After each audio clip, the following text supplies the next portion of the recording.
Sciences Part 2 out of 3 total parts for the second week of quarter 4. All right, so there's a link that I need you to click. I'm just going to double check right now that it's actually in your doc. Oh yeah, it's there. It's that online stat book link. And then I want you to click Begin to see what the population distribution of ACT scores from RHS might look like. So Begin is in the top left. All right, so once you do that, I want you to describe the variability, the shape, and the center just based off of the graph that you're seeing.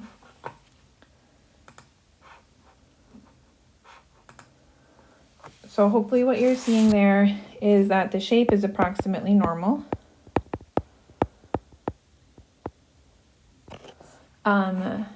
Just looking, does it tell you the mean? Oh, it does. It tells you the mean and the standard deviation. Easy. Okay, so the mean, it tells you that in pink. So I'm going to say the mean is 16. It also tells you the standard deviation, which is 5. Cool. So that's all you have to do for question 1. For question 2, I want you to click the animated button. It's like right, and it's like a little bit down. It just says animated. So go ahead and click that. And then you're going to see 5 sample scores and the mean based off of those. It might be a little hard to tell where exactly those those sample scores are falling.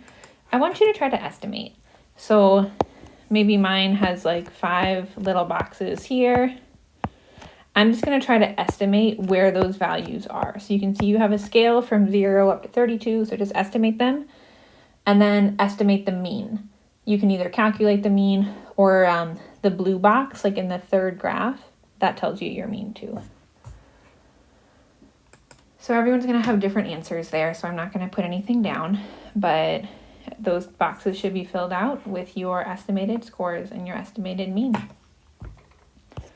Okay, now you're going to click that animated button a few more times. I'm going to do that too. So we're going to see a few different samples of 5 and the means calculated. Okay, let's cut to the chase here. Click that 10,000 button. So that's suddenly what happens if we've taken 10,000 samples of size 5. Okay, so the blue boxes make the sampling distribution of X bar.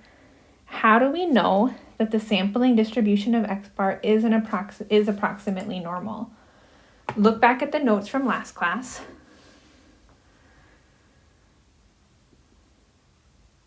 Okay, hopefully you're seeing that because the population is normal, approximately normal, and by that I mean like the black or dark gray graph at the top, because the population is approximately normal,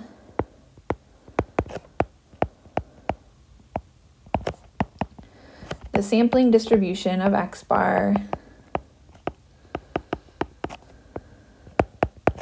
is also approximately normal.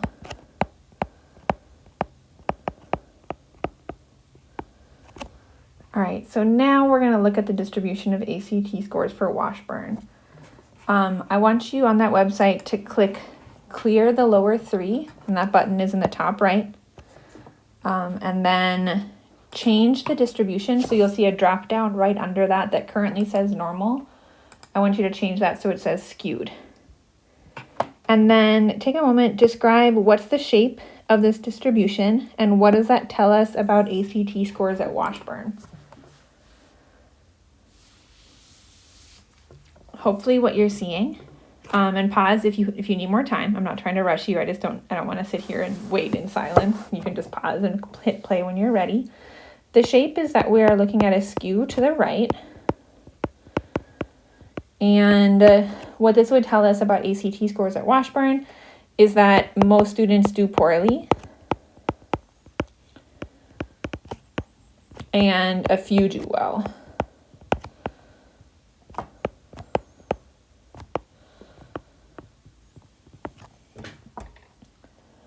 All right. Next, you're going to have some more directions to follow on this website. So the bottom 2 graphs, they both have a drop down. I want them both to say mean. The the third graph down probably already says mean, but then the 4th graph down, change that to say mean as well. And then the first one, or the third graph, make it n equals 2. And then the fourth graph, set that to n equals 25. Then I want you to click that 10,000 button again, and then that'll show us what it'll look like if we took 10,000 samples of size 5.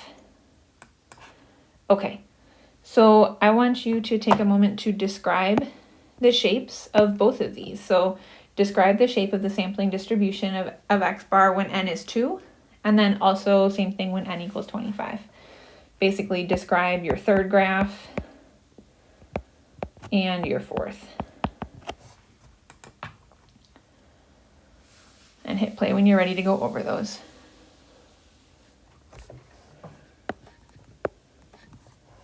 Okay, so hopefully what we're seeing for question 5 is that we still have a skew to the right, but it's not as extreme as in the population, not as strongly skewed.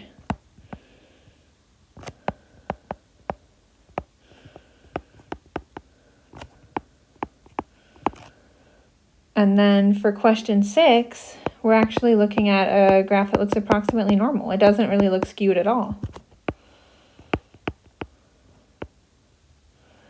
And then we'll be putting this in our notes in a sec, but basically what I want you to take away from this is that when the sample size is large enough,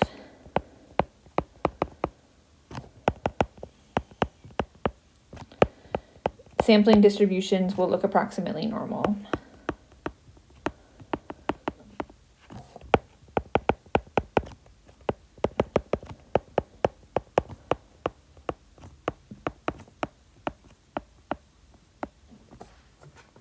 Cool, so we're going to take some notes and then do a check for understanding.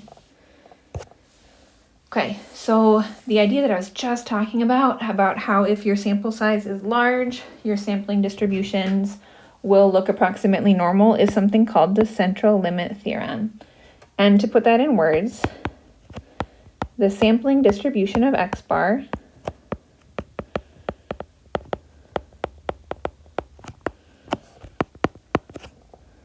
is approximately normal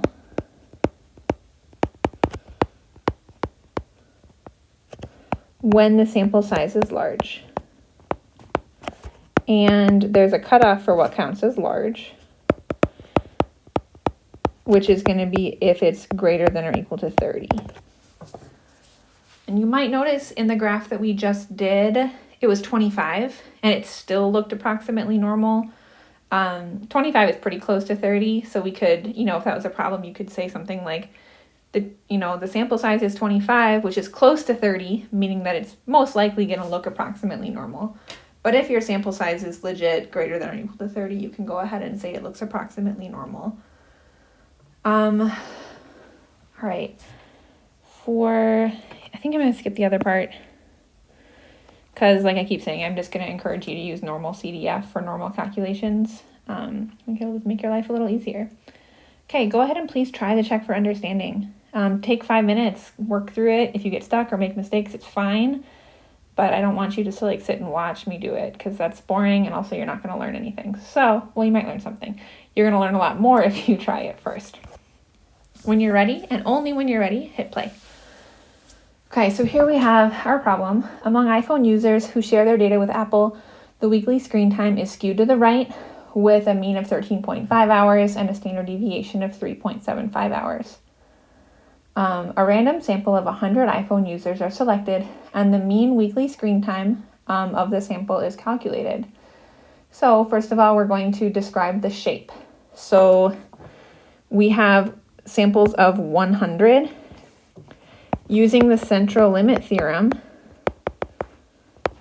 that is sufficiently large enough to show that we have an approximately normal shape. So I'm going to go ahead and answer the question. So approximately normal, because the sample size is large enough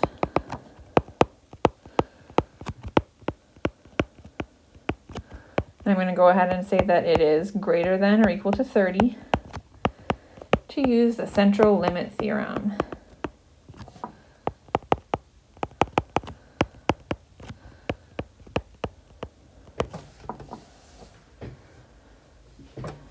All right.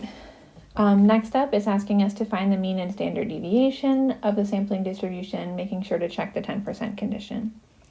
Okay, so first of all, let's check the 10% condition. The sample is 100, which is less than or equal to 1/10 of all iPhone users. A lot of these we can just use common sense. Like, you don't have to go look up how many people use iPhones, but like 100 of them is going to be very small compared to the numbers of people who use iPhones. So based off of that, I can go ahead and use the formulas I went over in part 1. The mean of the sampling distribution is going to be equal to the mean of the population. And the standard deviation of the sampling distribution is going to be equal to the standard deviation of the population divided by the square root of the sample size. So let's plug some stuff in here. So 3.75 divided by the square root of 100, which is going to give me 0.375 hours. All right, last one. Calculate the probability that the weekly screen time for the sample is between 12 and 13. So I'm going to start off sketching my normal curve. I'm going to label my mean and also just write out my mean and standard deviation. And then let's see, the question is asking us what's the probability that the weekly screen time for the sample is going to be between 12 and 13. So normal CDF. My upper, or sorry, I should start with lower, is 12, upper 13, mean 13.5, standard deviation 0.375. Let's see what we get for that. I'm going to grab my calculator.